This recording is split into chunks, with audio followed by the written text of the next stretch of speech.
Here we go. Hey guys, this is Burke and Alex, and we are starting our discussion. You want to start off, Alex? Yeah, I'll start off with the first question. So, the first question is, what is the difference between counseling and therapy? Which one appeals more to you and why? So, pretty much I answered that, and I mean everybody that read the book can see that there are more similarities than differences between the two, right? But I would propose that the main differences come down to the individual psychologist, like what they want to call themselves or whatever they want to go about things. Mm-hmm. Yeah, like what they would name themselves if they want to call themselves therapists or counselors. Mm-hmm. The book tells us that sometimes therapy is more expensive and lasts longer Mm-hmm. than counseling, and whereas counseling involves taking more practical approaches to people's everyday issues. Mm-hmm. And then which one appeals more to me? I would prefer being a counselor simply because like where I want to go in life is more like in the lower SES environments. Mm-hmm. And obviously what we read in the text says that therapists obviously charge more, so people in these environments are not going to be able to afford that type of therapy, and a lot of times these are the people that need psychological treatment. Mm-hmm. So which one appeals more to me? It would be counseling simply because like if it's the cheaper option, then more people need that resource, you know what I mean, Yeah. to the psychological treatment.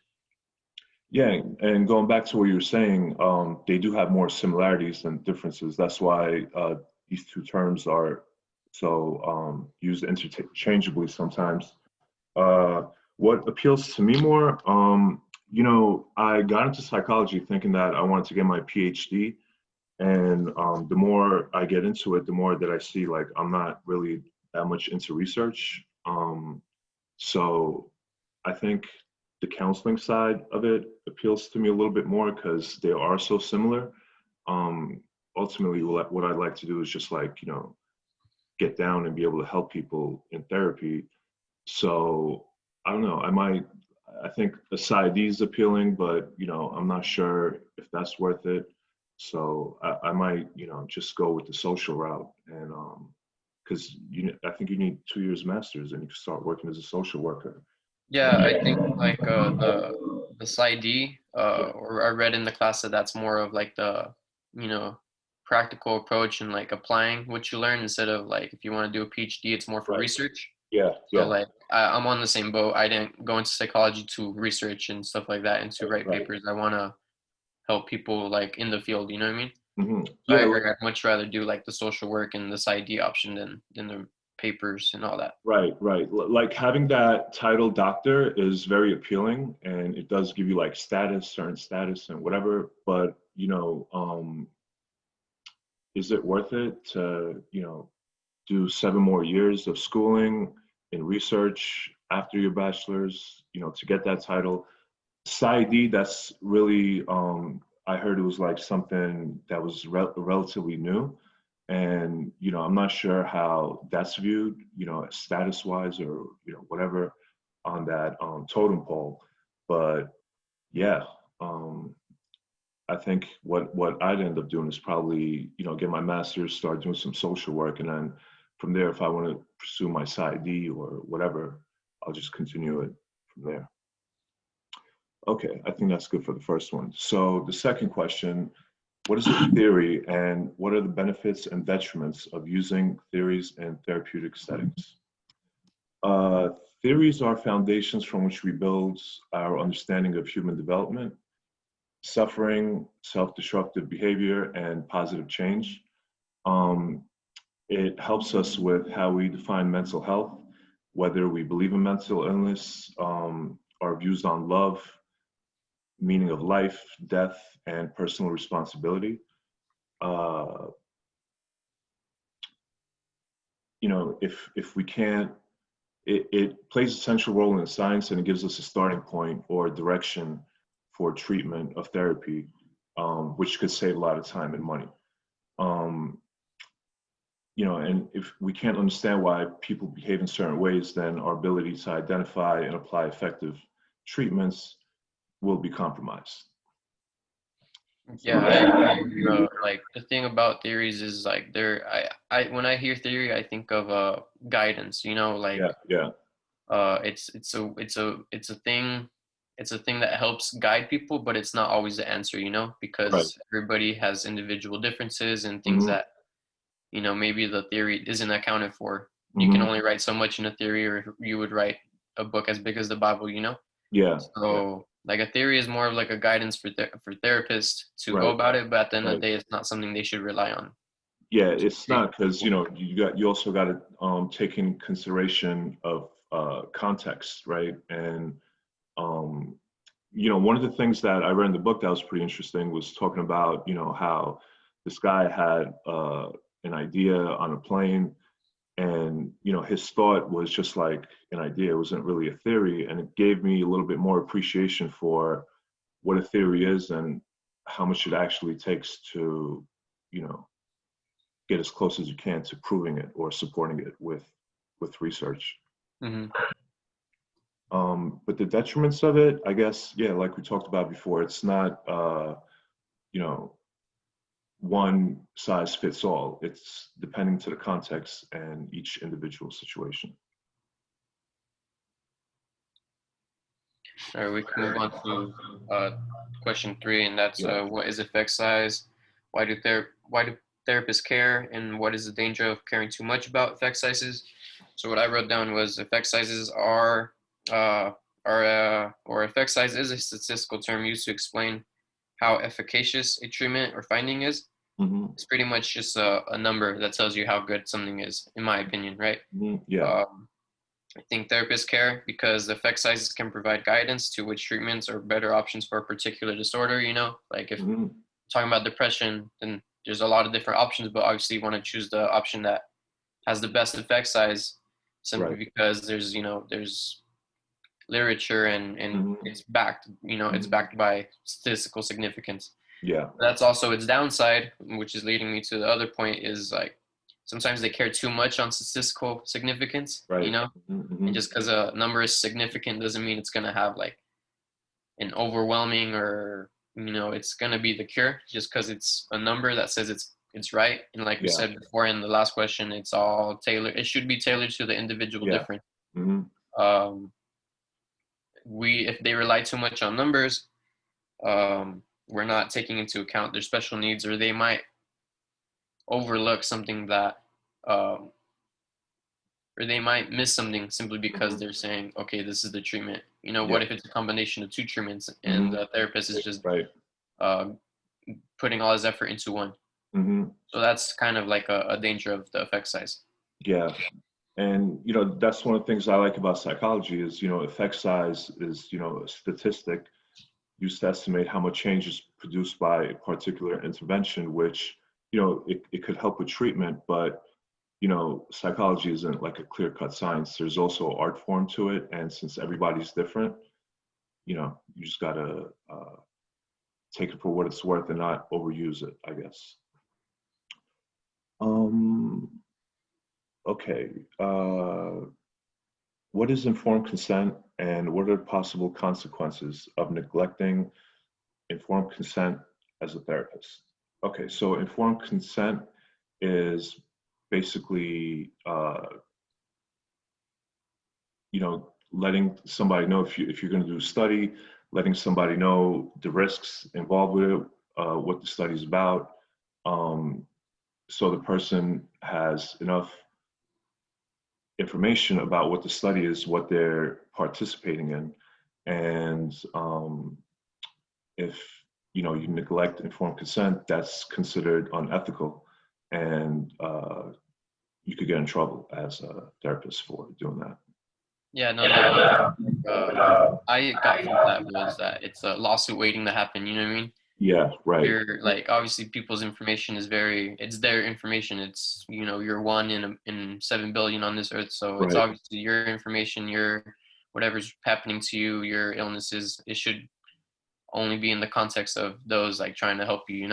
right. And And and therapy should be like a safe space where people feel comfortable, where they could tell you things that they wouldn't tell anybody else, and without that informed consent, that confidentiality agreement, then I think therapy would not be as productive, and it might take longer for the treatment to be effective.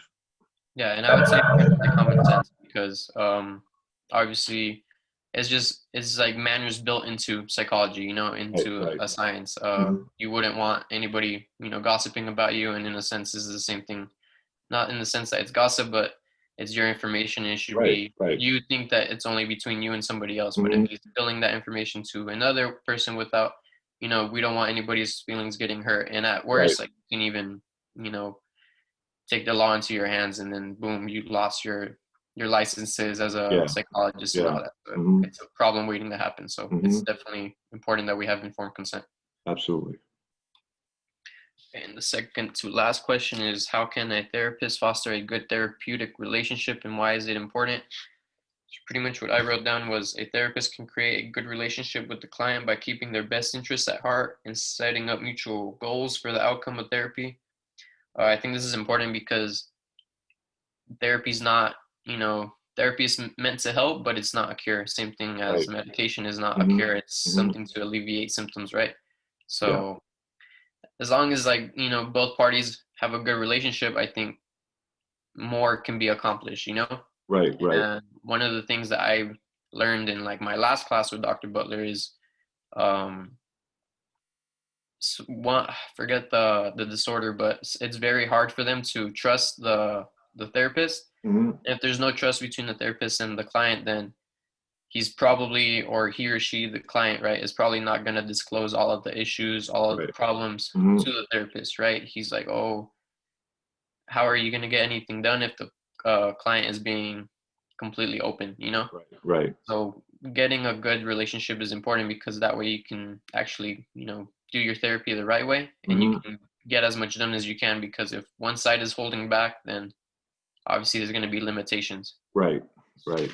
And in the book, I also saw that Rogers, he had three things that would be good for a therapeutic relationship, and one of them is congruence, which is like agreement, harmony, um, showing unconditional positive regard, and empathetic understanding, which could build a positive interpersonal bond between therapists and clients. Yeah, I think it's important to leave, like, all issues accounted for, and if somebody's holding back, then the issues are going to be left unresolved, and then Mhm. that client just spent a whole bunch of money and he still has his issues. Right, So having right. a good relationship is important for them to get all issues, taken care of. Because the better your relationship is with your client, if you guys could work as a team towards a specific goal, working together, having a good relationship, you could get there, you know sooner and in a better way, I think. Okay. um, what does the term multiple roles refer to, and why do we avoid multiple roles whenever possible? Multiple roles refers to, like, a therapist uh, having any type of relationship or contact interference with the client outside the office. We discussed this in class the other day. This is really more so important in small towns like LeGrand. Um, I came here from New York, and it's kind of funny sometimes because I'll see the same person in like so many different settings, and it feels kind of like we're in a sitcom. Uh, but that's important because you want to maintain that level of you want to maintain the boundaries between you and your client. So uh, if you are going to run into them, it's important that you let them know up front that what you discuss is between you guys, and if they see you, if you see them outside in public, that you know they might not even acknowledge you, but it's good to tell them this so they don't take it the wrong way. Yeah, and like it's kind of impossible in a big city to have multiple roles, simply because you have other things to do, and Mhm. the space to cover. Right, right. For example, in like a small town, like maybe the therapy calls for you seeing them outside of your office, Hmm. or you checking up on him, or extra, not extracurricular, but you know what I mean, you have to, like, establish kind of like a friendship and therapist Right, role, right. right? Because there's no other way, or like, what if the person, like, that's the only way to get the person to feel better, you know? Yeah, So, absolutely. like, why should we avoid them? Obviously, because the same thing, like legality. You don't want to get into a Mhm. lawsuit. There's a bunch of problems that can happen, like outside of a professional setting, but in some areas, like that's what it calls for. So it Right. just depends on the environment and what the situation, like, what it needs. And as a therapist, you have a position of authority, of power, and somebody comes into your office, they're vulnerable, they're suffering from whatever they're going through in life, and it's very easy for a therapist to be take advantage of that situation. So it is important to have boundaries and you know not be involved with your clients for at least 2 years, according to the law. Yeah. Okay. Um, so I think that's it for the questions. You want to talk about the assessment a little bit, Yeah. Alex? Let's start it off. So I'll pretty much just tell you like the one I scored the best on and the one I scored the worst on. Okay. I scored the same number for, like, the best one I scored in two different theories, and that was number 8, which is reality therapy slash choice. Hmm. Um, and pretty much like I scored high on those because it really, like, the questions where it said the only person you have that has complete control over the behavior is yourself, and like even though there's, you know um I guess, like, the environment plays a huge role. We know that in like your behavior. At the end of the day, like, people need to be motivated to take care of themselves, or they're never gonna get better. You Right. can get motivated by your kids, by your wife, but at the end of the day, like, the decision is yours. Unless, of Mhm. course, like we talked about, like court ordered and other stuff like that, where you're forced. But Yeah. most of the time, when people seeking therapy, it's because they're being, encouraged by the people around them, but at the same time, like, the decision has to come from the person themselves. Yeah. Um, and then the other part I liked a lot about this theory is a good plan is specific and doable. Therapy involves planning how the client can achieve what they want. All the therapy is tailored to the client. Like, the therapist obviously has his own therapist, but Hmm. when you're working with a client, it's to get them better. So a plan is needed to make sure, like, you guys are going on the right path. Because if you're just talking about different things left and right, then it's kind of difficult to tell if you're making any progress. Right. Right. You got to have a clear path and some structure to the therapy session to have progress and keep it going. Because if you leave it to the client, sometimes they might just wander all over the place, and you could waste a whole session just talking about nothing, really. Yeah. The other one I scored high on was number 10, which is constructive Hmm. theory. Hmm. And pretty much, like, the one that I scored a 10 on, or I scored 10 on twice, was it is crucial for therapists to help clients apply whatever strengths they need. And this one I feel was like a no-brainer for me, because obviously the therapist is the professional, right? The Right. person coming to you for help, so they're in need of that guidance. Hmm. You went to school, these theories and treatments, all this stuff. The client is coming to you for help, so it's important for you to guide them, obviously. And then the Right. last one is that client resistance is natural, not the fault of the client. It's obvious because we're talking about, like, deep rooted issues or superficial issues, but at the same time, like, if therapy was a complete cure, then people would have done it all the time. Right. But sometimes therapy isn't, it doesn't work for every single person. Each situation is special to the person, right? So, Hmm. like, it's not their fault if they're, like, distant, or they can't open up so quickly or any of that, because we're talking about people's issues. Yeah. And for whatever reason, like, their walls are nice and secure and making sure nobody can get in, and that's just like that's what is to expected when people have issues. You know what I mean? Yeah, and I think that's just like a natural defense mechanism that a lot of people have from being hurt. And, it's a good way to protect yourself. But, if you live your whole life uh, with walls up, you're just going to be lonely. And it's not really a solution, a healthy solution to the problem. whatever issues going on. So yeah, I agree. Um, were those the ones that you scored highest on? Yeah, I scored high. Okay. Then yeah, let me go with my highest, and then we'll go to the lowest. Uh, the one I scored highest on is number 7, cognitive behavioral therapy.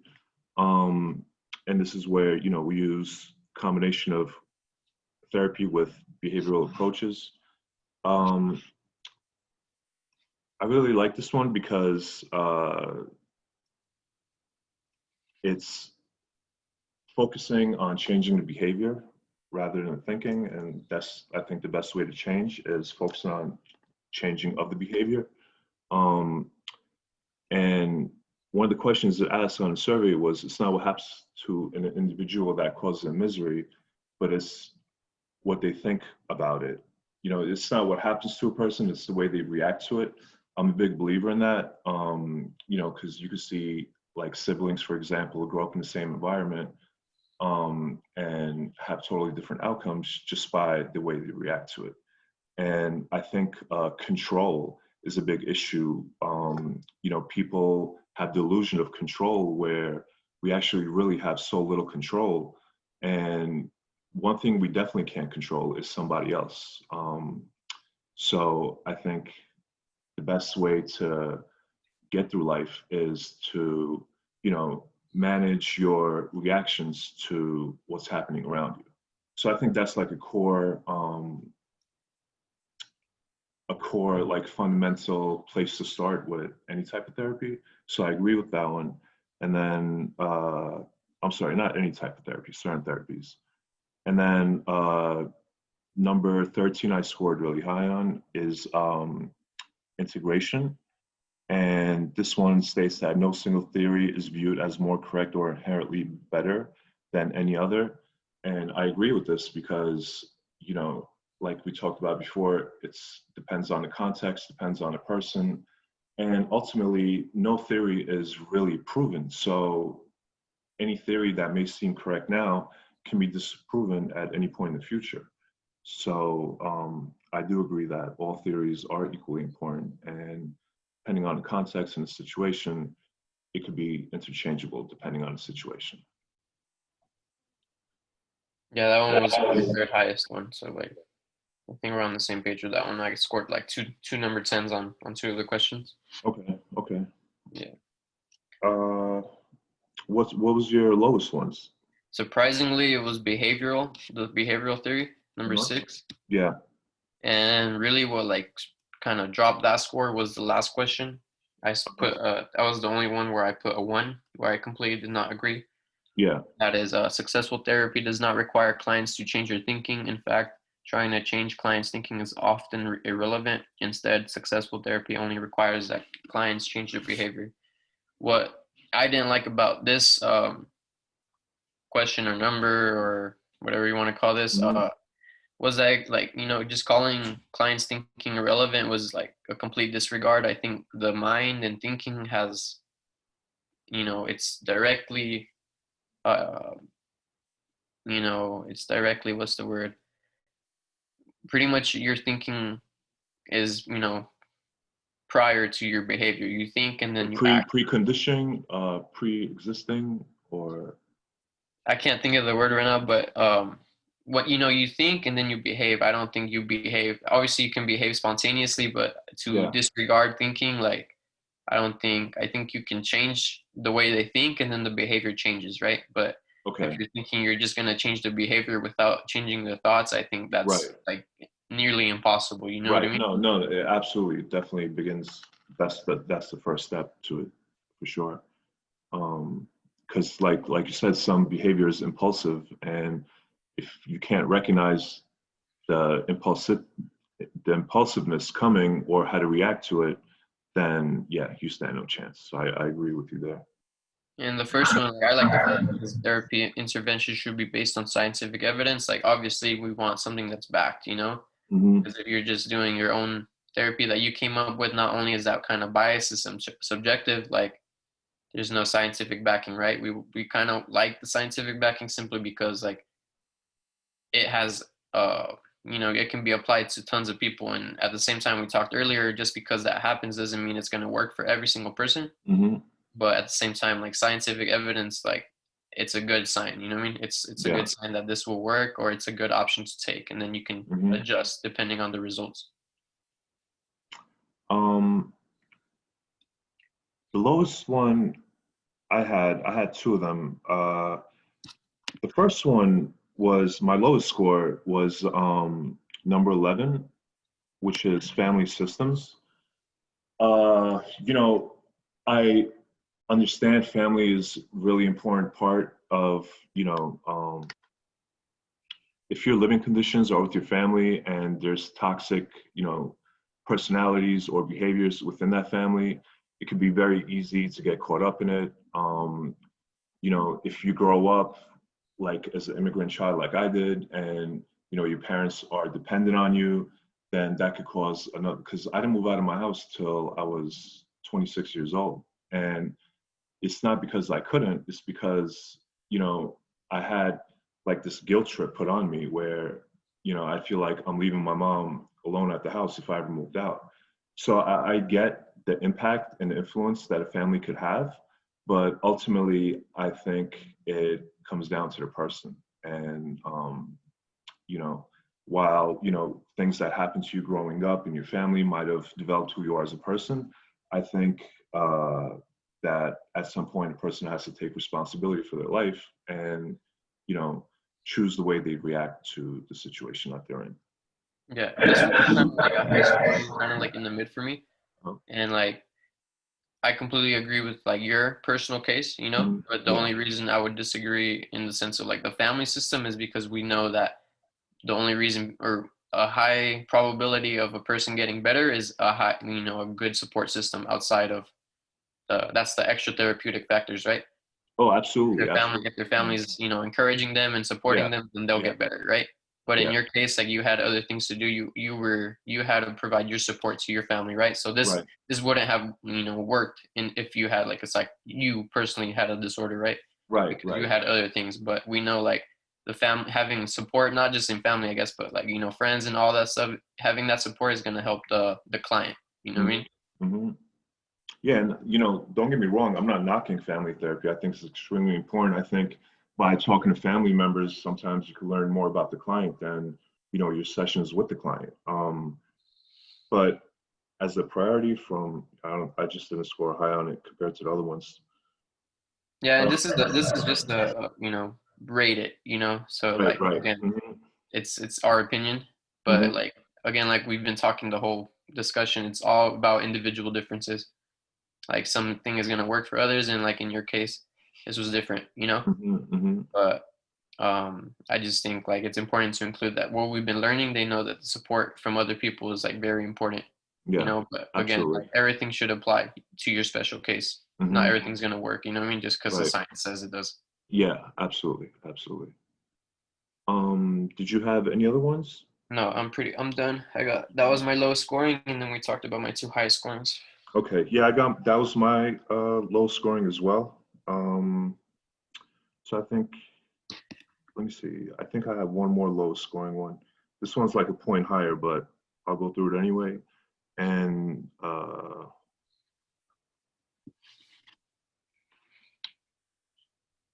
it was number 4, which is person centered therapy, which is an optimistic, humanistic, and phenomenological